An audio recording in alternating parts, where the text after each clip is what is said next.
Que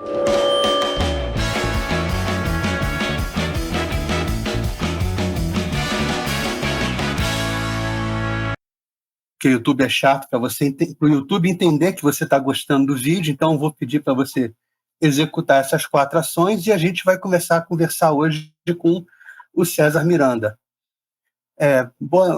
Bom dia, tarde, noite, madrugada, César, dependendo do horário que a pessoa estiver assistindo, né?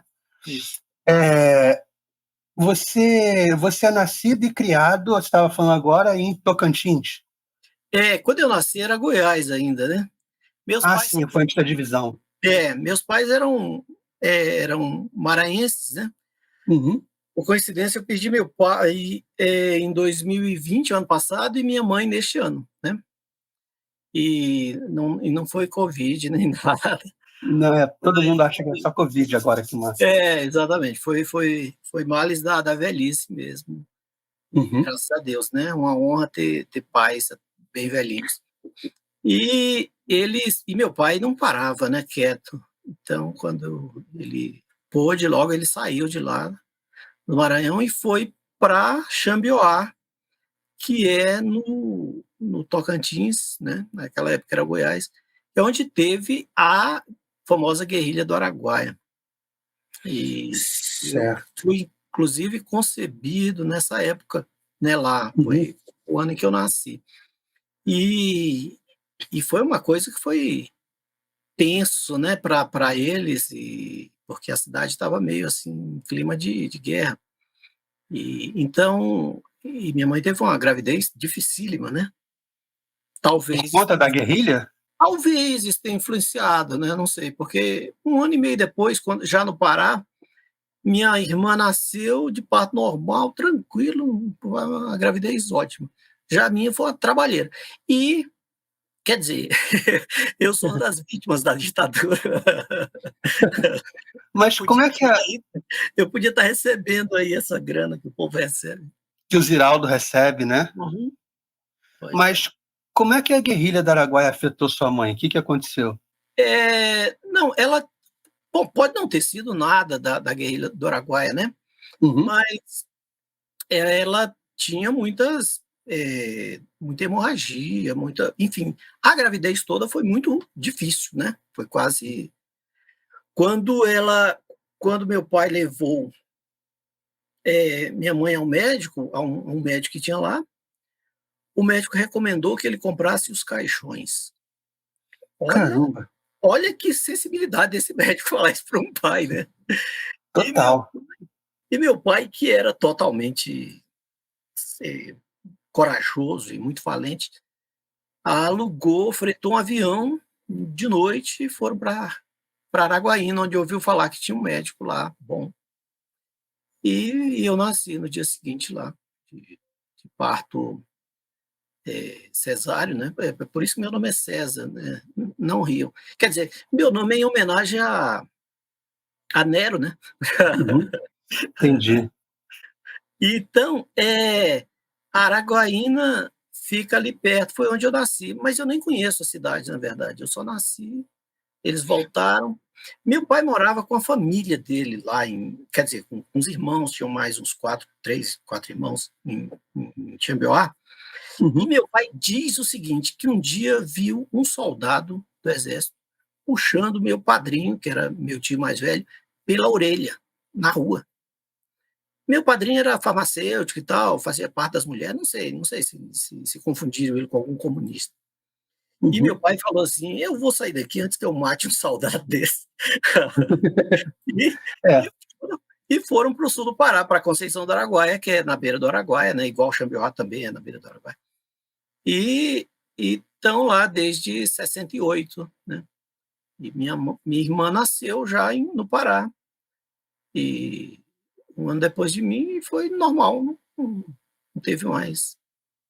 Minha mãe teve mais sustos, como comigo, né? Que bom. Assim, de saúde, nada. Não. Que bom, graças a Deus. É. E como é que a sua família era uma família que incentivava a leitura? Meu pai ele dizia até com certo orgulho, assim, que nunca tinha pisado em escola, né? Uhum. Então, meu pai era um semi-analfabeto, Minha mãe deve ter feito, sei lá, até a quarta, quinta série. Mas ele enchia a casa de livros, né? Ele comprava, ele não sabia nem que livros comprar, né? Mas tinha algumas, tinha, claro, né? A lembrança mais antiga de leitura é a Bíblia, né? Mas Sim. tinha enciclopédias, né? Coisas assim que eu gostava de folhear. Mas tinha perto de casa também amigos que o pai era dono de banca de revista e eu folheava muito, ia muito na biblioteca, tinha escola, quando mudou para Conceição, né? Tinha escola, porque é o seguinte, a questão das mudanças é assim, a gente mudou para Conceição do Araguaia, em 68, ficou lá até 71, aí foi para Redenção, que hoje em dia é a cidade a mais populosa ali da região. E ficamos lá uns 3 anos, e aí fomos para Rio Maria, que estava iniciando. Meu pai não podia ver uma cidade nascendo que ele ia, né? Entendi. E aí, depois de Rio Maria, voltamos para Conceição de novo em 79, porque lá já não tinha mais escola para minha irmã mais velha. E em Conceição, sim, né? É que eu comecei a ver mais livros, né? A frequentar a biblioteca da escola e encontrar revistas antigas, né? Coisas, manchetes e Cruzeiro, coisas assim que eu A não Cruzeiro é tive bem infância, antiga. porque minha infância foi no meio do mato, assim, em cidades muito pequenas. Uhum. Então eu fui ver televisão com 12 anos, 13, né. Então foi maravilhoso. Tá preto e branco ainda, né? Era preto e branco. Logo depois surgiu umas coloridas, meio fake, né, que eles colocavam umas faixas, assim, de cores diferentes, uma coisa estranha. E era assim, era televisão que entrava no ar 5 da tarde e saía às 10 da noite, tá. Então eu não cresci, eu não tive televisão na infância, o que eu acho que foi bom, né, porque aí eu aprendi a tocar violão, li mais, né. Mas tinha o rádio já. O rádio não era Sim, uma. sim, rádio eu ouvia muito, rádio eu ouvia muito. Rádio, eu tinha um rádio, né, meu, assim, que eu ficava na rede, né, eu dormia na rede, com rádio no e eram principalmente rádios do Rio de Janeiro, né. Uhum. Eu acho que a questão as ondas curtas chegavam melhor lá das rádios Globo e Tupi, né, depois a Mundial e tal, mas a gente ouvia, inclusive de dia, dava para ouvir aqueles programas, como era o nome? Tipo, enfim, eram uns programas de variedades que tinha, assim, 10, 11 horas na Rádio Globo, e não me lembro o nome do apresentador.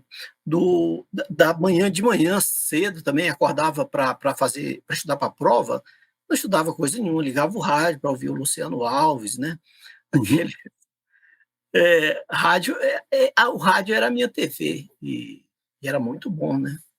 Assistia a Turma da Maré Mansa, né. E aí o rádio ele competia com os livros, ele te tirava um pouco dos livros Ah, nessa época? é, to bom, totalmente. Tinha muitos motivos, né, para isso, especialmente porque não tinha, luz elétrica 24 horas por dia, como agora, né. Uhum. Então era mais confortável ouvir rádio do que ler, né. Então leitura a gente lia de dia, ou enfim. Ah, era pau a pau, né. Mas eu acho que era mais as revistas que me tiravam dos livros do que o rádio, né. As E revistas eram mais interessantes que os livros. era as revistas diárias mesmo, né, onde eu lia o de diárias não, Eram semanais, não eram? hebdomadários, né, famosos. As semanais, né, a Veja, Isto É, naquela tempo já tinha, a Manchete, né. Uhum. Mas era eu comprava, eu gostava de ler o Milor Fernandes, né, depois o Luiz Fernando Veríssimo, aquelas e tudo, né, reportagens em geral, coisas sobre cinema que eu não tinha, porque não tinha cinema, né. Então Onde você morava não tinha. não tinha cinema. Então eu ficava sabendo dos filmes, né, "Puxa, tem um filme do Super-Homem, tem um filme disso". E só depois que eu vim para Goiânia, que aí eu fui para Goiânia com 19 anos, para Uhum. estudar, fazer faculdade. Primeira cidade grande que você conheceu. Foi. E aí sim, né, aí lá em Goiânia eu conheci meu amigo Adalberto Queiroz, poeta, Uhum. que, que tinha que tem, né, uma casa com muitos livros e muitos discos, então eu meio que tirei a barriga da miséria ali, né, meio bicho do mato ainda e tal, mas foi ótimo a chegada de Goiânia e, e logo comecei a trabalhar também, poder comprar os meus discos e livros, né. Mas quando é que você começou a gostar de livro efetivamente, que virou uma paixão, por assim dizer? É, Qual foi o é, livro que te pegou? não existe isso, assim, eu faço um discurso meio na contramão desse negócio dos livros. Eu sou muito curioso, gosto muito de saber as coisas, me interesso por muitos assuntos, mas não leio com um prazer como as pessoas imaginam. E eu leio Uhum, muito, né, tenho muitos livros e, assim, leio muito comparado com o brasileiro médio, especialmente. Mas, eh, eu gosto mais do assunto do que do livro, né. Assim, eu não uhum, tenho um prazer fetichista, não tenho, assim, não existe e tem, claro que eu tenho muitos livros históricos. Então, a Bíblia, por exemplo, né, hum, eu já li a Bíblia, sei lá, diversas vezes. E como se lê literatura mesmo, né, pegando assim, lendo até o final. uhum, Leio a Bíblia até por obrigação, porque eu sou cristão, sou católico. E a Bíblia é um livro provavelmente o livro mais marcante, porque você, como cristão, é obrigado a ler a Bíblia, né. uhum, Então, aquilo entra, eu vejo a leitura como uma coisa que você se acostuma, que você as pessoas que dizem que não gostam de ler, na verdade elas não encontraram ainda o livro da vida que ela tem que ler, né. uhum, Você não o cristão não se pergunta se ele está gostando ou não de ler a Bíblia, porque a leitura, na verdade, ela não é para mim, pelo menos, uma coisa confortável e divertida. É sempre uma coisa que exige que eu saia do mundo e vá para ali, né. A uhum. leitura é uma coisa que te obriga a focar, a se concentrar, né. Então isso para mim é doloroso. Eu leio um livro com certa dificuldade. Recentemente eu li um texto do Borges falando isso, né, que nunca leu um romance sem enfado, né, que pergunta por que ele não escrevia romances, né, ele disse que nunca gostou muito e tal. E eu me identifiquei imediatamente. Então, porque você lê, você tem que encontrar aquele livro que te seduza. E Uhum, fora disso, então se você diz que não gosta, é porque você não encontrou o livro que te seduziu. Não entendi. existe isso de não gostar de leitura, né. Uhum. Então, eu nem sei que pergunta você fez, qual foi o livro. É, que te fez gostar de Provavelmente ler. a Bíblia, porque a Bíblia, eu lia meio por obrigação, meio por curiosidade, porque é um livro divertidíssimo, né, as pessoas que não conhecem a Bíblia deveriam conhecer, especialmente, o Gênesis, né, livros e os livros tem o Macabeus, tem enfim, se você gosta de poesia, tem o Salmo, se você gosta de aventura, tem o livro de Josué, tem o livro enfim, a Bíblia não é um livro, é uma biblioteca, né, são vários São livros. vários livros, sim. Então você vai lendo ali, e no começo por obrigação. Quando você dá fé, você está sentindo falta de ler, e aí você lê outra coisa, né. Uhum. Eu acho que o livro como o que a Bíblia como começo, como é perfeita, porque você não começa lendo a Bíblia só porque é um livro, né, é por causa de algo que há por trás muito superior a um livro, né. Você me disse que lê motivado por um interesse, por uma Pelo assunto, curiosidade. é. O que te motiva, por exemplo, a ler Victor Hugo? ou Júlio Verne, ou autores pois é. assim. Porque são clássicos. Aí é outra coisa, né? O livro, a literatura tem o fato, primeiro, de ser uma história interessante. Quando você lê um clássico, né? Por exemplo, quando eu li Hamlet, Uhum. você entende porque é um clássico. Aquilo é muito bom. Aquilo não é, né? As pessoas às vezes podem ter um preconceito contra o clássico e achar que é coisa chata, mas não é. É uma aventura magnífica. Então, as pessoas tendem a tratar o clássico como se fosse um livro que ele vai deixar para ler no resto do fim da vida, não sei o quê. E eu já leio, assim, não comecei criança, mas já comecei bem recentemente a ler aqueles livros que as pessoas deixam para o fim da vida, porque o fim da vida pode ser a qualquer momento, né? Pode. E quando você descobre um autor, você, como Balzac, por exemplo, né? Ou como Proust, enfim, você descobre um autor, o Machado, você percebe o estilo dele, o jeito dele contar uma história, e, e você quer ler Machado para quê? Para ler Machado. Aí esse é o ponto, que você se sente um leitor, né? Você não quer Uhum. ler Machado por outro motivo. Ler Machado já é o máximo. Já é a finalidade em si mesma. Já, exato. Então, as histórias que o Machado tem para nos contar, já compensa, não precisa ter mais do que isso, né? Uhum. E não só, né? No caso de Machado, foi até bom lembrar, porque eu parei assim no meio das crônicas dele, por exemplo, que é uma coisa imensa. Puxa, maravilhoso. Em vez de É você ficar, imensa nos dois sentidos, né? é, em vez de você ficar lendo o jornal, na notícia do dia, vai ler as crônicas de Machado do final do século XIX, é muito melhor.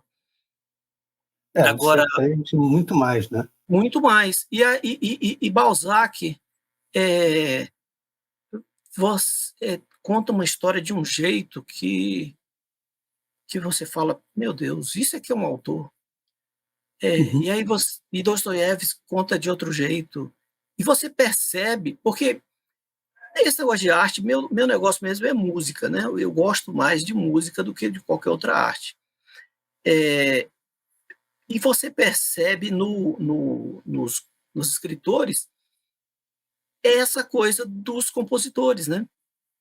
Você vai ouvir Bach, você sabe que é diferente de Mozart, e que os dois são fabulosos, e Brahms, Cada um à sua maneira. cada um à sua maneira, né? Então, o escritor, na literatura tem isso também, do escritor, que você lê e fala, isso, é isso mesmo, como os poetas e tudo, né? A literatura, quando ela faz parte, passa a fazer parte da sua vida, e você não consegue mais viver um dia sem ler, Uhum. sua vida se torna muito melhor, né? Porque não há mais tédio, né? Começa por aí. E aí já não tem mais aquela competição tanto com com as outras formas de entretenimento, você crê? Exatamente. Televisão, rádio. Especialmente porque, como dizia o Milô, livro não enguiça, né? Você tem um Não. livro, você está feito, né? E aí, o livro é extremamente simples de manusear e a gente tem a tecnologia do Kindle hoje que ajuda muito também. Também. Não só do Kindle, eu descobri um aplicativo chamado Voice Dream, e que ele lê o livro para você, né? Uhum. Então, dependendo do, do assunto, do gênero literário, é maravilhoso. Então, É. tem alguma coisa que ele não se encaixa, mas por exemplo, um livro que você vai reler, né? Uhum. Você já conhece o livro. E depois de muito ler, eu concluí que a gente lê muito para poder descobrir os livros que você deve reler, né? Verdade. Você Porque tem. esses é Diga. que são os magníficos, né? Esses que são os bons. Você tem alguma coisa escrita, assim, uma obra sua, Eu tenho meu blog, né? Que, Hum. que eu comecei em 2003, né? Então tem quase 20 anos o blog. E a gente fez. Depois eu entrei por um grupo, que era um portal de blogs, né? O Wunder Blogs, e a gente publicou um livro até, saiu em 2004. É, e depois da febre dos blogs, né? Que eu tenho até saudade. Eu passei a escrever diariamente nos Twitter e Facebook da vida, né? Uhum. Sem nunca ter paciência de organizar, né? Tem até a ideia de. A última vez que eu olhei meu blog, tinha mais de 500 páginas, né? Então, é aquela coisa, contos curtos, um humor, os palíndromos, né? Que eu fiz muito, e formas literárias de expressão em geral, né? E tem algumas meia dúzia de contos médios, né? Inéditos, que eu nunca. Você não pensa E um dia talvez eu junte. Não, as pessoas isso? me cobram muito, né? Quando é que você vai publicar um livro? Eu falei, bom, você tem que perguntar isso para um editor, não para mim, né? Agora, eu sendo injusto com os editores, tem muitos editores amigos que já me falaram, olha, a hora que você quiser e tal, e tal. Mas, enfim, parte culpa minha também, né? Parte culpa minha, parte culpa dos editores. Eu sei que não vai dar em nada, assim, não adianta você fazer boa literatura no Brasil, e é importante para registrar, né? Porque as É, coisas do Twitter, sei lá, do Facebook vão se sumir, não vão. elas somem, é muito efêmero. É uma trabalheira. Agora, eu tenho projetos disso, sim, mas. E tenho projetos literários, outros, mas eles estão quietinhos, né? Então, não tenho. Por enquanto, alguém teria que me forçar a barra, né? Porque, de certa forma, por exemplo, uma coletânea dos textos do blog é a coisa mais fácil, eles estão lá, qualquer pessoa pode fazer essa coletânea e me mostrar que tal. Tá bom, tá, quer publicar, publica. Né? Mas é um tipo de coisa que eu ainda não parei, né? Eu trabalho também, né? Entendi, entendi. Você quer Agora sim, deixar falta o de tempo para escrever mais. Então. Você quer deixar o endereço do blog para quem quiser conhecer? Sim, o blog mudou recentemente. Eu vou deixar com você. Deixa eu ver aqui. O blog ele mudou recentemente eu não sei se eu sumi aí de você. Não, não. O blog ele mudou de plataformas umas 2 ou 3 vezes, né? Uhum. Hoje ele está no WordPress. Então é proteção.wordpress.com. Deixa eu voltar lá para eu ver você. Para atenção.wordpress.com. Isso. Eu mandei aqui, eu não sei se isso vai ajudar depois. Ah, eu vou ver. E o blog, ele está meio abandonado, assim, tem alguns textos. Eu acho que o Não, último mas texto. para o pessoal que não te conhece, é tudo inédito. Então, Sim, com certeza, com certeza. Já vi muita gente falando, não sabia que você tinha blog, não sei o quê. E aí, quando vai lá, encontra coisa demais, né? Porque teve uma época que eu escrevia todo dia muita coisa, assim. Então, era, era uma coisa animadora, assim, o blog. a gente estava falando antes de entrar no ar da Thaís Moraes. Aham. Você fez a orelha do livro por ser um tema próximo à sua vivência, alguma coisa assim? Não, eu fiz não foi, na verdade, a culpa toda da Thaís, né? Ela muito, muito gente boa, muito generosa, me emprestou o original e eu li, né? Uhum. E aí escrevi um monte de coisa para ela, falando que ela tinha que publicar logo, que o livro estava muito bom. E ela me pediu para escrever a A orelha. orelha. É, teve, não teve nada, assim, lógico, né? Eu gostei muito do tema. A gente mora, eu não sei onde, ela morava em Brasília, né, não sei onde ela está agora. Então a gente se encontrava às vezes, né, para conversar mesmo sobre literatura, então. E aí teve foi mais uma afinidade assim com a literatura, porque é um livro que acontece em Brasília, né? É uma coisa É, meio difícil, eu acho. E é fabuloso, é muito bom. Brasília é uma cidade que você conhece bem, você reconheceu pontos ali no livro e coisas É, assim? sim, exatamente, mais do que, né, no livro está melhor do que tá fabuloso. Foi um ponto que eu assinalei para ela, eu falei: "Puxa, mas que Brasília, né, aquilo lá mesmo". E eu moro em Brasília desde 2001, né, vai Uhum. fazer 20 anos mês que vem. E gosto muito de Brasília, e acho que Brasília é um local excelente para um romance, né, deviam fazer filmes aqui também. Sim, sim, sim. É pouco lembrado, né? As coisas ficam É, muito no eixo Rio-São Paulo. eu acho também há um problema que o é que a capital ainda não veio toda para Brasília, né. Assim, teve Uhum, muita gente que quis vir do Rio e não veio, na cara de pau, sim. Parece que ninguém lembra essas pessoas: "Ó, a capital é é Brasília, não é o Rio mais não". Mas, enfim, ficaram muitas coisas lá, né. é, E eu não sei, então tem muita coisa que tem no Rio, do governo, que devia estar aqui. E isso seria bom para Brasília, eu acho. Agora, o fato e aí Brasília acabou ficando só com a parte ruim, que foram os políticos. Devia pegar os é, políticos, levar de volta, trazer o outras coisas para cá, né. exato. Porque na época que Brasília foi feita, Uhum, era era uma era uma demanda dos próprios cariocas, né. Assim, eles achavam que aquilo ia ser excelente para o Rio, né. Tem uma crônica da Raquel de Queiroz, na época, que ela estava num bonde, todo mundo falando isso: "Poxa, já imaginou 1 milhão a menos de pessoas aqui, não sei o quê, os políticos vão embora, não sei o quê", e aí vieram, né. E hoje, de vez em quando, você ouve gente falando, assim, sugerindo que poderia voltar para o Rio, né.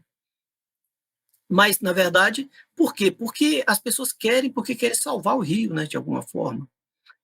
é, E e aí fica inventando, né, quando não se salva o Rio sem um povo que queira salvar o Rio, né. exato. Né, Esse é não o adianta problema. mudar por decreto as coisas, não é assim. Não são assim.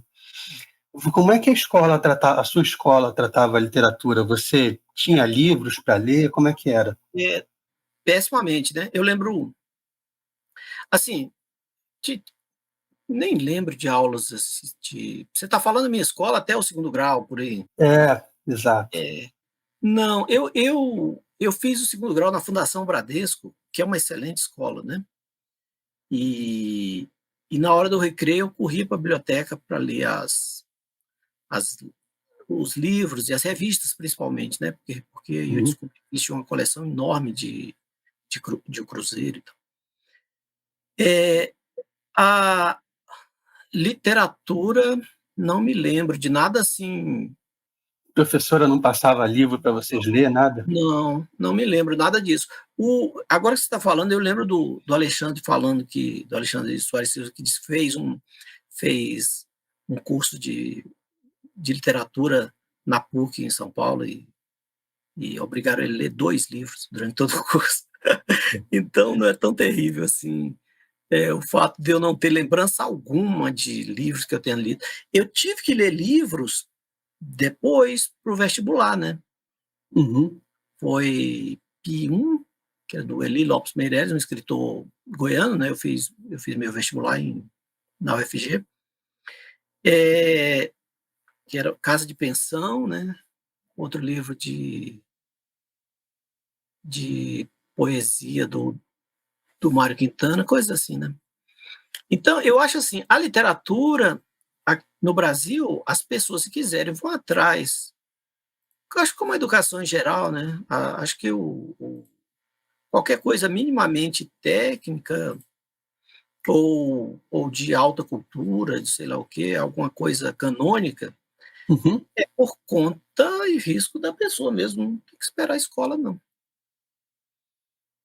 É, mas aqui no Brasil é complicado você ter um incentivo para começar, né? É, é, eu não sei, a as pessoas primeiro, as pessoas não gostam de ler, a maioria absoluta, né, Sim, não gosta de ler. Então, e aí elas são na escola, às vezes, eu acho que deve ter, óbvio, né, o meu caso deve ter sido excepcional, deve ter hoje uma cátedra lá de professora de literatura e tal. Eu tive professor de literatura mesmo, literatura no cursinho do vestibular, né, e só. Eh, então as pessoas são obrigadas a ler, né, uhum, e hoje, imagina hoje, né, porque eu acho que desde sempre sempre tiveram dificuldade de ler, sempre, as pessoas sempre preferiram outras coisas mais divertidas. Agora imagina hoje que tem internet, tem WhatsApp, exatamente, essa é a grande aí não dificuldade. vão ler mesmo, né. Eu às vezes dou livros para, sei lá, meus sobrinhos, então, enfim, eh, e-mail eu sei que não vão ler, aí fica o livro lá em casa. Por quê? Porque eu também sou um dos grandes leitores da família, assim, as outras pessoas não leem.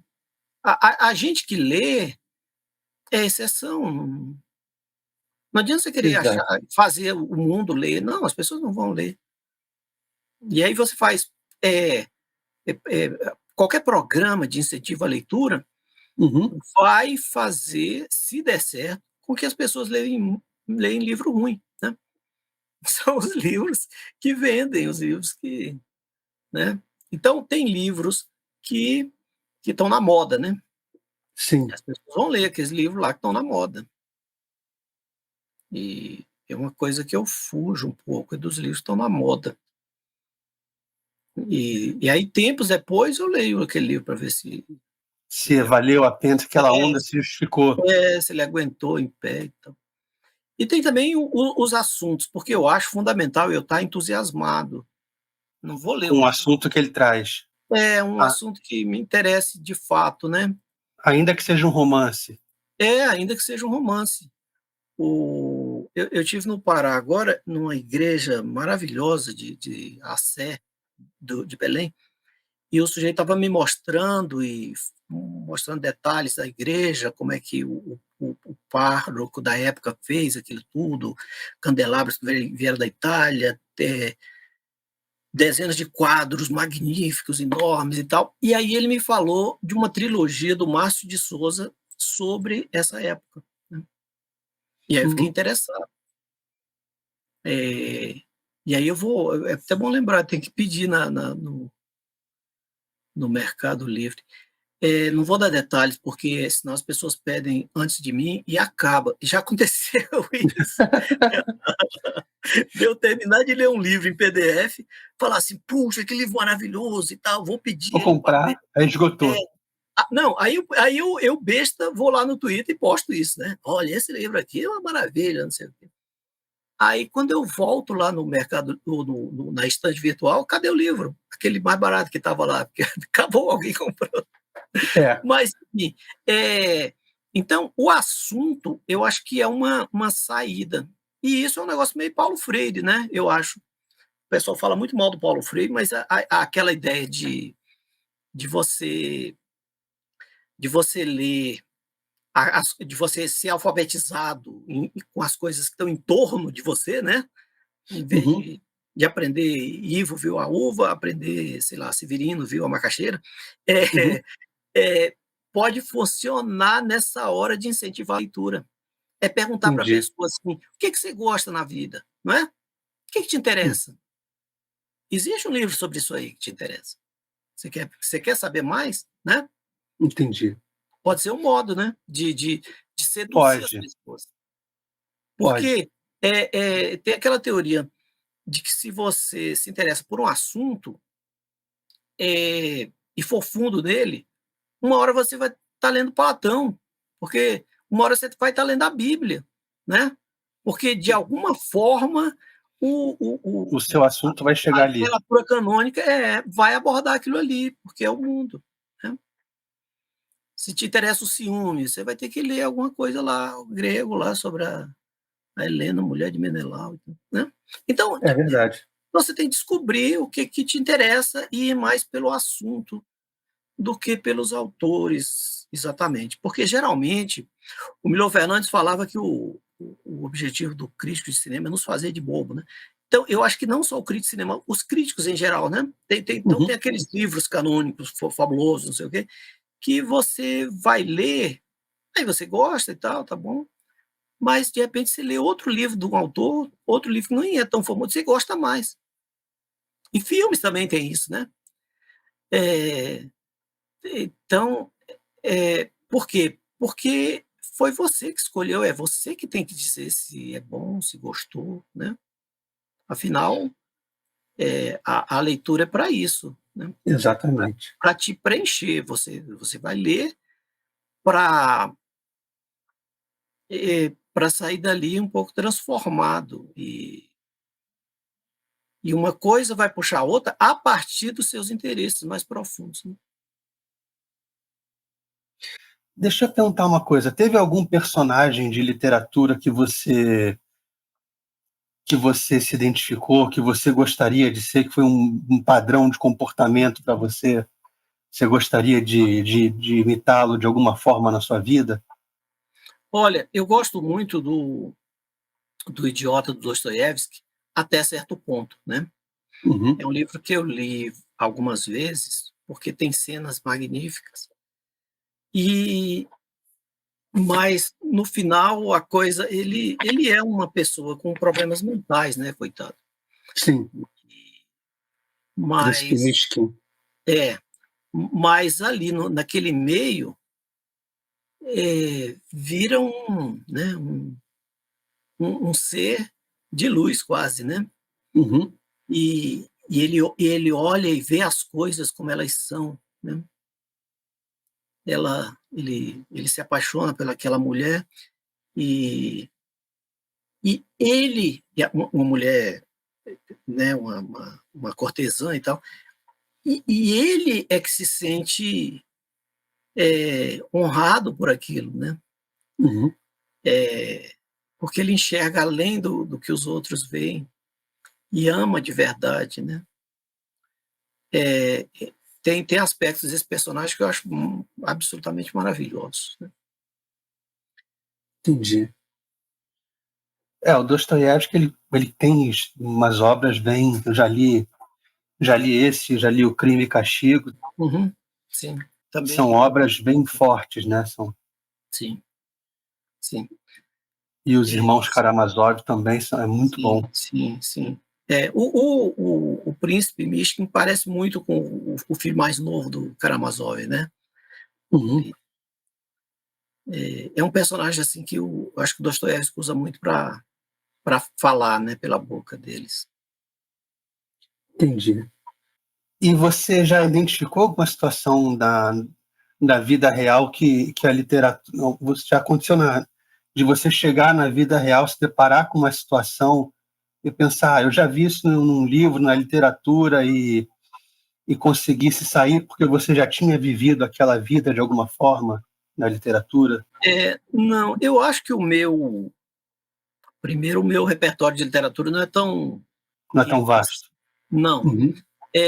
Eu tendo a ler os clássicos, porque eu acho que se não ler os clássicos, você não teria direito de ler os mais novos. E isso é meio eu não sei o nome desse defeito, mas eu sei que é um defeito. Agora, o que me ocorreu quando você estava falando é que a vida é sempre mais pauleira, né? Mais É, original do que a literatura. A vida, mas a muita vida coisa que a gente vê na vida, a gente algum autor já preveu, com já certeza. previu. Sim, falam isso, de que nada acontece, né, sem a literatura ter visto antes e tal. Exato. Mas a vida, eu acho que a literatura ela cria modelos, né, Uhum. E aí, na sua vida, pode não ter, você pode não ter cruzado com esses modelos que a literatura criou, né? E nem é o caso de ter uma vida absolutamente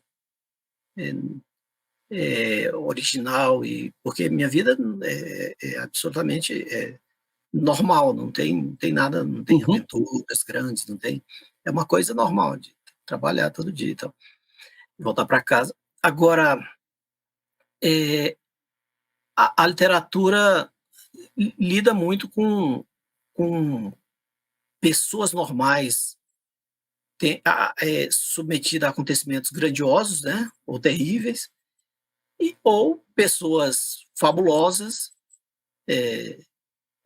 tendo que viver as coisas triviais da vida, né? Então tem uhum. essa, um bom elemento para um escritor. E eu não sou nenhuma das duas coisas, né? Assim, não, nunca me submeti a coisas grandiosas, Entendi. e, e nem e nem sou um ser humano superior a nada, né?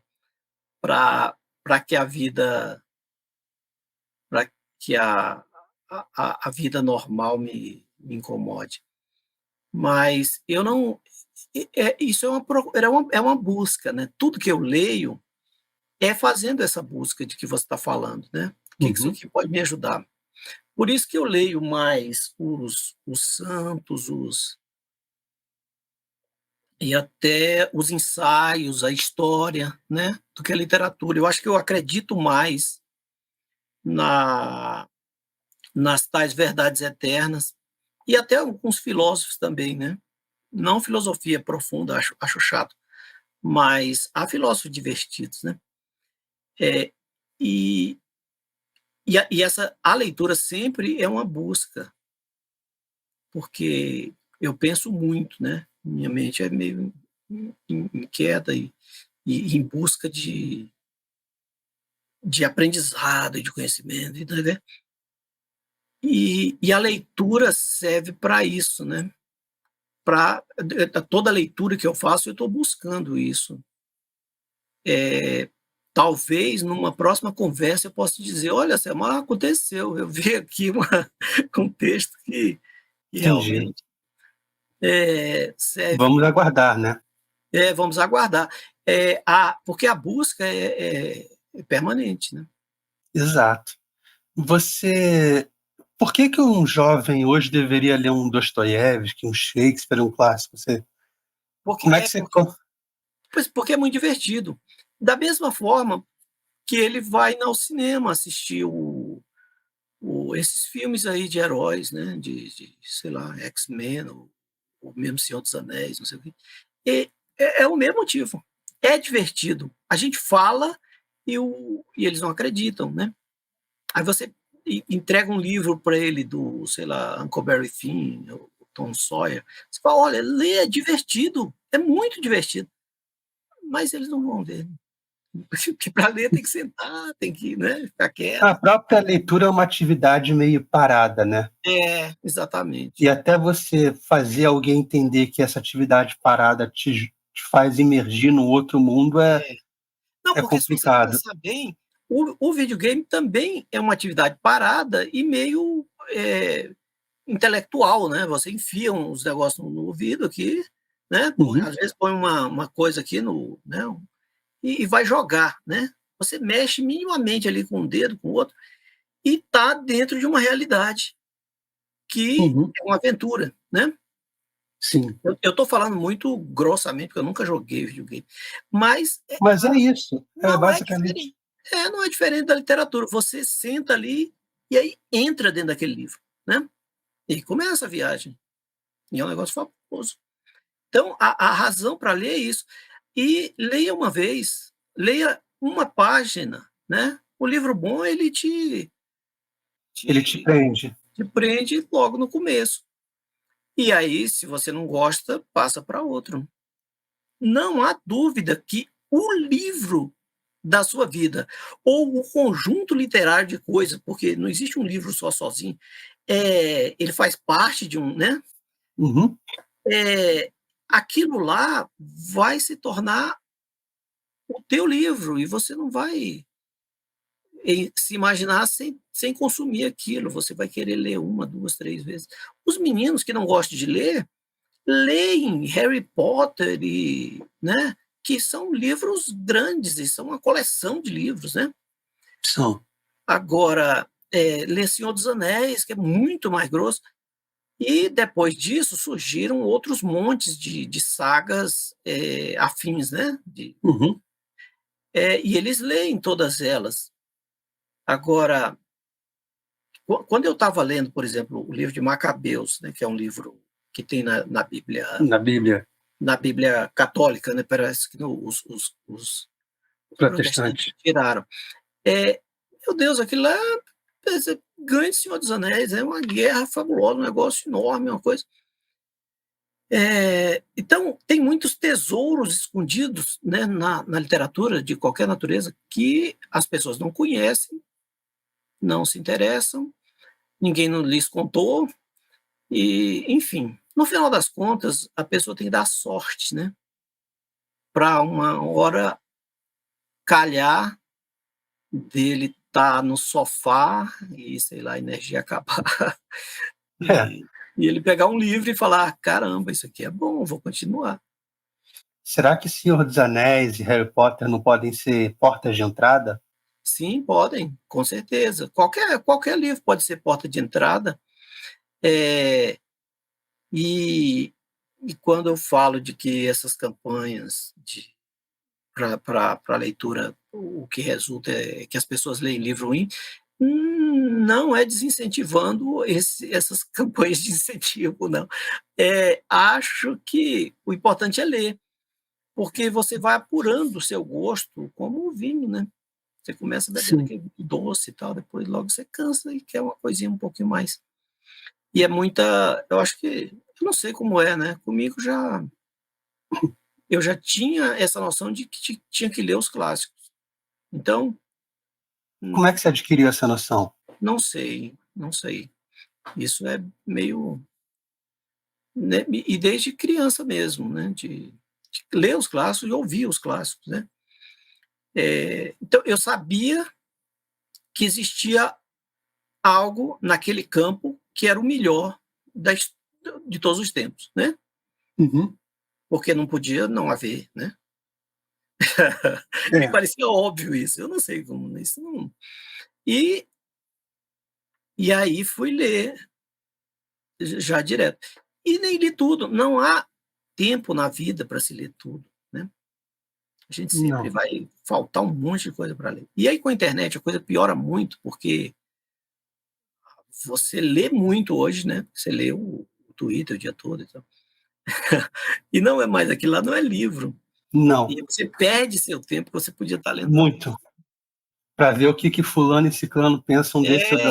exatamente, para pior, né, para discutir com uma pessoa que você nem conhece, um pontinho idiota lá sobre um assunto bobo, passageiro, é triste, né. Eu já falei Entendi. para minha mulher: "Eu quero comprar aquele celularzinho vagabundo, assim, né, aqueles da Nokia antigo que tem na Amazon". E ela: "Ah, não acredito, você vai fazer isso". Porque é uma forma de você se livrar dessa, porque é um vício, né, você faz amigos ali, ali você pode achar livros, você não é uma coisa totalmente ruim, né, Não. mas o tempo que se perde, igual eu Ruim é o falei, uso que você pode fazer disso. hã? Ruim é o uso que alguém pode fazer disso, né, que você Exato, pode fazer isso. com certeza, e aí navegar nas redes é não raro ficar ali parando de seguir pessoas, bloqueando outras, não sei o quê, que é para dar uma limpada, né, para você Uhum. não perder tanto assim seu tempo. Aí você vê alguém falando uma bobagem: "Ah, hoje eu fiz isso", você fala: "Não, isso não interessa", aí você para de seguir aquela pessoa, você ou silencia, né. E fora que você mesmo, ao escrever, faz esse filtro, né, fala assim: "Não, eu não gosto de ler bobagem, então eu vou escrever algo que interesse as pessoas, que tem alguma graça pelo menos", né. Entendi.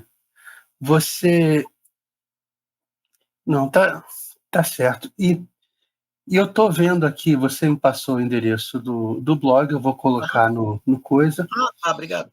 mas você não, ultimamente você não tem escrito contos, você não tem tido ideias assim, nada? Não, ideias nunca é problema. O problema é sempre É. sentar e escrever, né.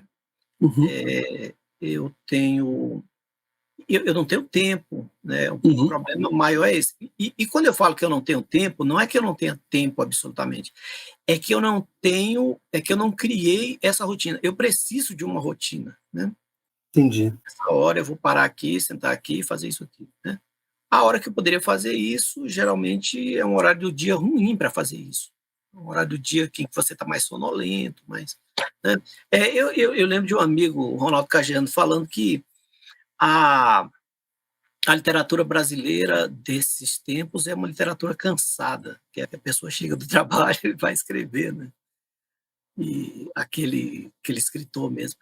E eu não tenho pretensão de ter uma escrever demais, produzir demais, não sei o quê, porque eu não acho importante, né. Quando você lê muito, você começa a ver, eu gosto muito de ir em feiras literárias, em, sei lá, em esses lugares tem livro demais, só para eu ver que eu não preciso escrever livro. Tem livro demais, já tá bom. Já- Mas você não tem vontade de falar sobre um tema em particular ou de contar histórias?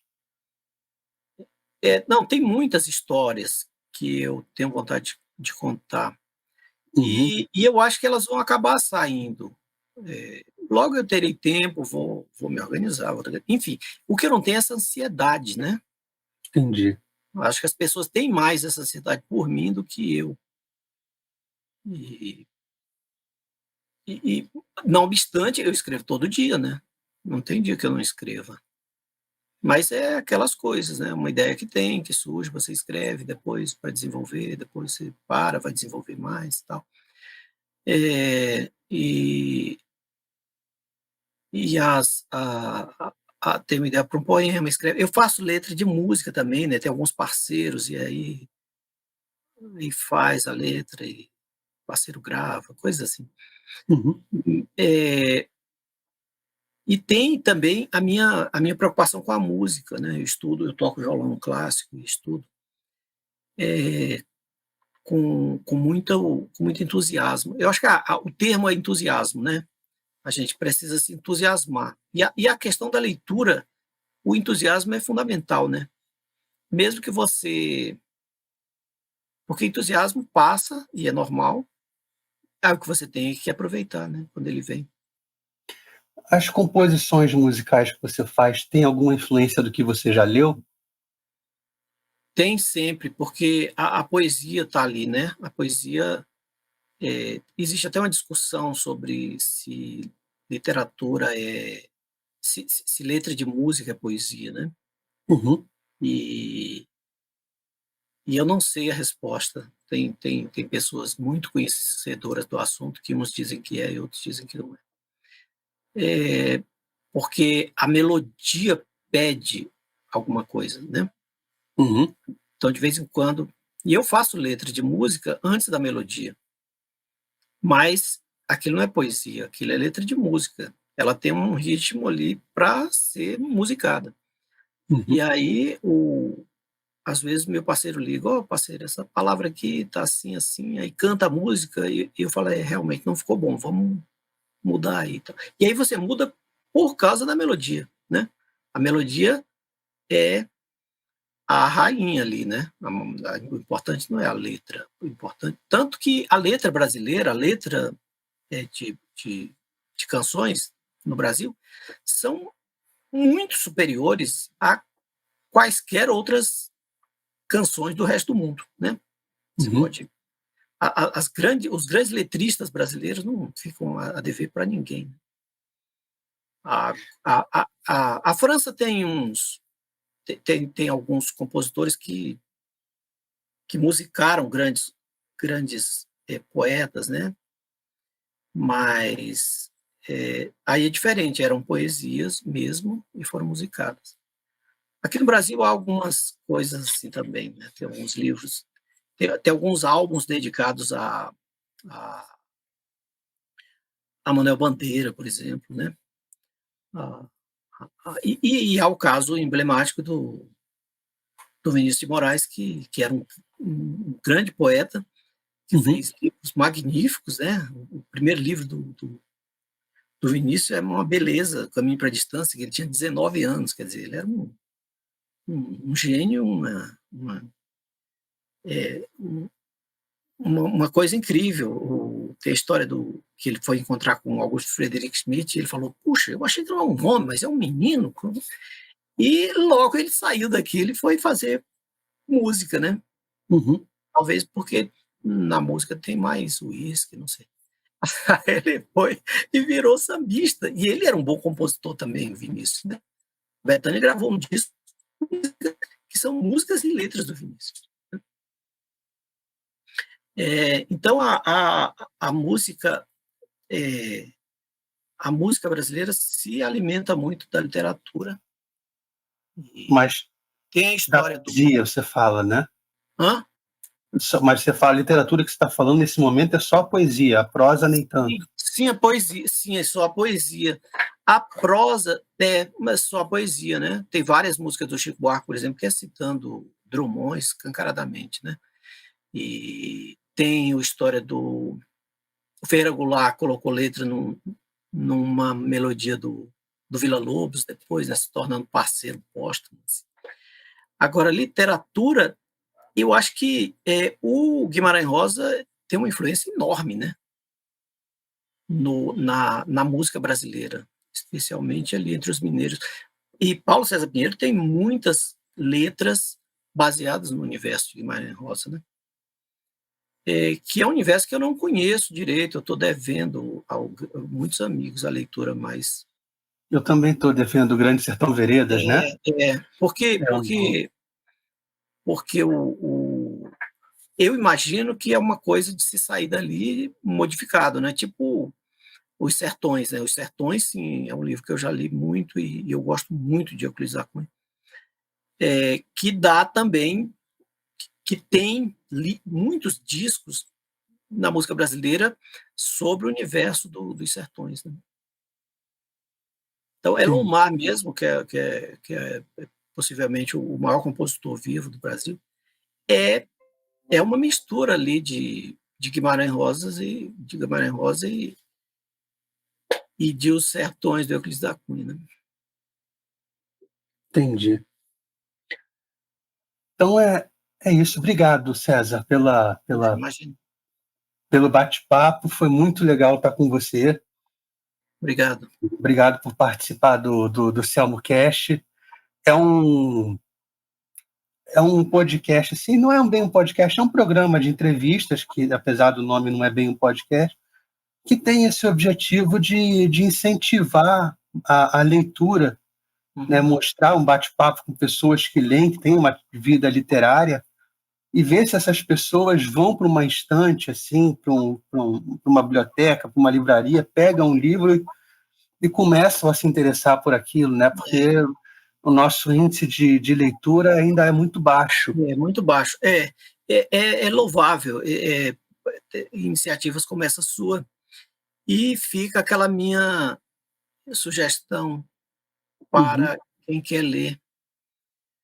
Pensa no que te interessa, né? Pensa no que você tem de... Num assunto que você gosta, comece por aí. Você é curioso, exatamente, começa por aí. E vai indo. E aí você vai irradiar, vai acabar chegando nos clássicos eventualmente. Com certeza. Mas nem pensa nisso agora, porque você vai lendo, se você não gosta, muda de livro. Não é pecado você ler só uma página do livro. O importante é buscar até achar o seu livro, porque ele existe. Entendi. É um conselho que eu não tinha ouvido ainda, é inédito aqui, e é muito interessante, é uma visão muito, muito interessante e importante também. Eu não tinha parado para pensar sobre esse ponto de vista. Então, é isso. Obrigado, viu, César? E eu espero que em breve a gente tenha a sua coletânea de contos aí publicada. Eu vou querer a minha com dedicatória. Com certeza. tá? E, e é isso, Você mora no obrigado Rio, né? mesmo. Moro no Rio, moro em Copacabana, nascido e Ah, criado aqui poxa, no Rio, gosto muito. Temos grandes amigos aí. moro aqui, mas eu já tive em Brasília Ah, também, e Brasília, eu morei 2 anos em Belém, né? Eu tá. morei em Valdecães, não sei se você Ah, conhece, sim, sim, sim. meu pai É, foi comandante da base lá, sim, é o nome do aeroporto, né? é, e, e meus pais se conheceram em Brasília. Minha Ah, mãe é que de legal. Goiás, mas eles se conheceram em Brasília. Então, é uma cidade que eu tenho um certo apreço. Eu já fui uma vez a Brasília, já adulto, então é uma cidade que eu tenho certo apreço. Vi onde minha mãe morava e tal, Ah, que legal. enfim. Então, é isso, César. Obrigado mesmo pela sua presença, pela conversa, por tudo. Tá? O Selmocast está aqui de portas abertas. Quando seu livro sair, a gente vai bater um papo, Ah, perfeito. Obrigado. tá? Então é isso. Muito obrigado mesmo. Grande abraço. Grande abraço. Vou encerrar por aqui. Tchau, tchau. Obrigadão.